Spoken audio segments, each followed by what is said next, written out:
wacan oo wanaagsan daawadayaal ku soo dhawaada wararkii ugu dambeeyay uu idin haayo calanka TV qodobada aad ku daawan doontaan wararkeenana waxaa kamid ah xildhibaanadii ugu badnaa oo ka soo baxay maamulka Galmudug iyo Villa Soomaaliya oo ku yeelatay dhammaan xildhibaanadaasi yaasa ku jira xildhibaanada maanta laga soo saaray deegaanada Galmudug gaar ahaan magaalada Dhuusamareeb warbixin xasaasi ah ayaan kaga haynaa iyadoo ahlu sunna wal jamaa ee xildhibaanadaasi qaar kamid ah yeelatay warwarku ay sheegayaan inay u codeynayaan madaxweyne Farmaajo maadaama aysan wadan musharax ahlu sunna wal jamaa ah warbixinada kale oo aan idin hayno ayaa waxaa kamid ah ciidamadii ugu badnaa oo mar kale gudaha magaalada Muqdisho laga soo dejiyay xilli darku uu dareerayo doorasho dadban oo xildhibaanada baarlamaanka doorashadoodu ay socoto ciidamadan oo laga keenay dhowr dal oo isugu jira Masar, Turkiga iyo dalka Eritrea ayaa magaalada Muqdisho lagu soo daabulay xalay waxaana wararku sheegayaan in fariisimihii la geeyay ciidamadii asbuuc ka hor la keenay la dejiyay maxaad kala socotaa howlaha ay qaban doonaan iyo shaqooyinka goonida ah oo loogu talagalay inay ciidamadaasi qabtaan dhinaca kale qaar kamid ah siyaasiyiinta mucaaradka ayaa isugu tagaya magaalada Nairobi oo ay kulan kale ka furayaan xilli hadda uu mucaaradka shir uga socdo dalka Imaaraadka Carabta oo ay la yeelanayaan siyaasiyiinta ugu sareyso dalkaasi iyo sidoo kale xubnaha doonaya qaar kamid ah dalalka cadawga ku ah Soomaaliya oo qorsheynaya inay kursiga ka tuuraan madaxweyne Maxamed Cabdullaahi Farmaajo dhinaca kale doorashada ka socotay magaalada Garowe ee xildhibaanada baarlamaanka 11aad hadda ka soo galaya ayaa la joojiyay kadib isqabqabsi xoogan oo hareeyay iyadoo ay haystaan maamulka Puntland gaar ahaan madaxweynaha maamulkaasi Saciid Cabdullaahi Dani iyo ergada soo xulaya xildhibaanadaasi kuwaasi oo ku qanci waayay dadka uu isagu wato oo doonaya inay soo saaraan xildhibaano u qalma kuraasta maadaama Dani uu ku soo xushay oo kaliya xildhibaanadaasi inuu codkooda isagu helo odayaasha dhaqanka iyo ergada iyo sidoo kale Saciid Dani ayaa lagu wadaa inay ka wada hadlaan xaaladda taagan maadaama ay odayaashu diideen in ergadoodu ay codeeyaan maadaama aysan ku qanacsanayn xildhibaanada kuraastaasi loo xiray warar kala duwan oo soo baxaya ayaana sheegaya in Saciid Dani oo isku dayayo inuu ku qanciyo ergada in markii uu soo baxo oo xildhibaanadan uu ka helo codka ay iscasiri doonaan isagoona xildhibaanadan u sheegi doona waa sida ay wararku sheegayaan inuu ku qanci doono inuu sii doono xubno kamid ah golaha wasiirada sida wasiir ku-xigeenada iyo wasiiru dowlaha haddaba magaalada Garowe ayaan wali ka dhicin wax doorasho ah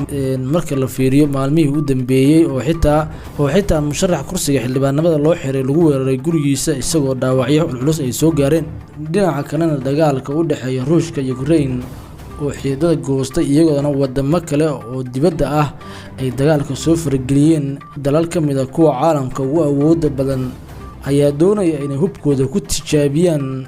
furinta hore ee dagaalka iyagoona labada wadan kala taageeraya qodobada iyo kuwa kale oo xiiso badan ayaad barnaamijkeena ku daawan doontaan fadlan daawada haddii ay tahay marka koobaad aad soo booqatay janaalkeena calanka TV subscribe oo furo gambalelka si aad u noqotid daawadaha koobaad ee wararkeena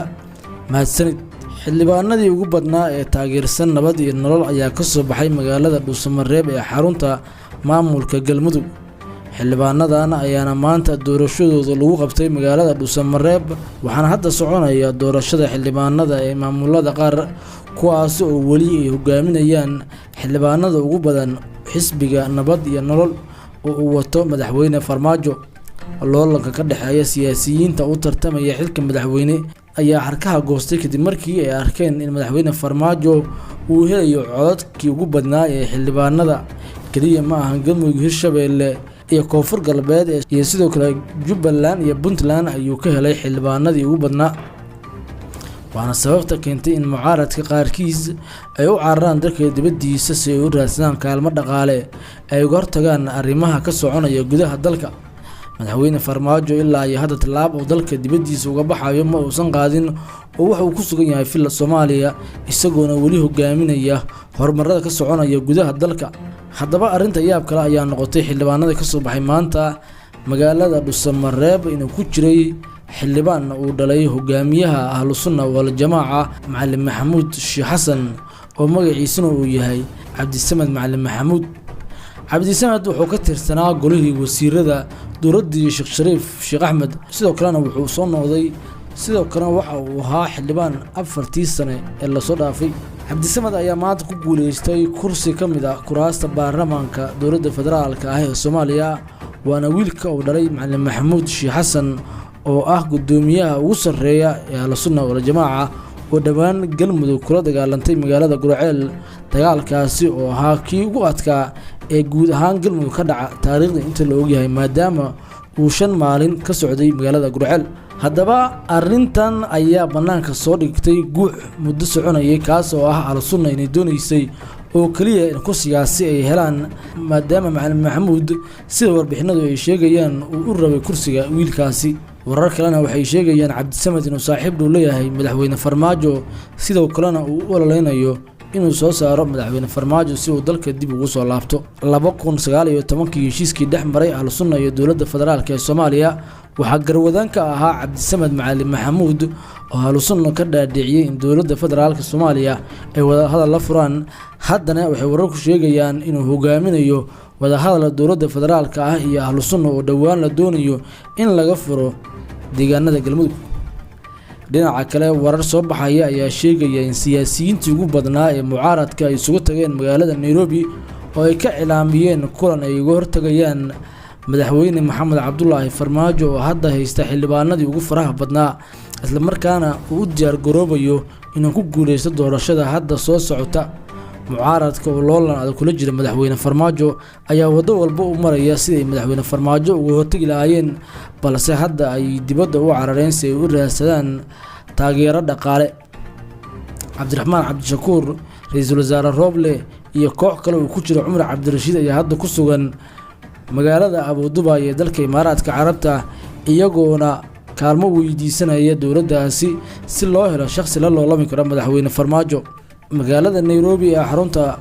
dowladda Kenya waxaa ku sugan siyaasiyiin uu ka mid yahay hadda Xasan Sheekh Maxamuud, Cabdikariin Xuseen Guuleed iyo siyaasiyiin kale oo musharaxiin ah oo ku jira Shariif Sakiin, Cabdulle Maxamed Cali Gaas ayaa iyana halkaasi shirar ka wada waxayna raadsanayaan taageero dhaqaale oo ay kula dagaalamaan madaxweyne Farmaajo. haddii ay waayaan xildhibaanadana waxay qorsheynayaan inay ciidamo soo geliyaan magaalada Muqdisho oo ay khalalaasay iyo khasab kiciyaan si dib loogu laabto doorashada.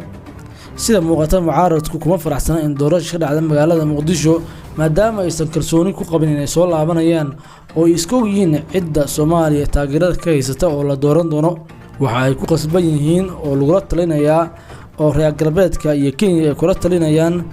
inay qalalaas ka kiciyaan magaalada Muqdisho si aysan marnaba doorasho u dhicin oo madaxweyne Farmaajo isaga tago. arrimahan ayaana ku soo aadaya xilli dhawaan madaxweyne Farmaajo uu ku raacay mucaaradka shirki golaha wadatashiga qaran qodobada ay ka soo saareen isagoona mid ka mid ah qodobadaasi si awood la ku buriyay kadib markii ay Roble iyo kooxiisa sheegeen in filla Soomaaliya lagu wareejiyo ciidamada AMISOM sidoo kalena xoog looga saaro ciidamada dowladda federaalka ah ee Soomaaliya ee Soomaalida ah qarankana u soo dhintay iyo soo dhaawacmay. kalsooni darrada iyo ceebta ay gaarsiiyeen ciidamada Jamhuuriyadda Federaalka ee Soomaaliya ayuu madaxweyne Farmaajo ka dhidhiyay waxa uu kala ceeriyay ciidamada AMISOM ee madaxtooyada qaybta yar ku joogay. haddaba maxay adiga kula tahay commentiga inoogu reeb waa ku maasantahay daawashada muuqaalkan fadlan daawada haddii ay tahay markii hore soo booqato channelkeena Calanka TV subscribe oo furo gambalelka si aad u noqoto daawadaha koobaad ee barnaamijyadeena.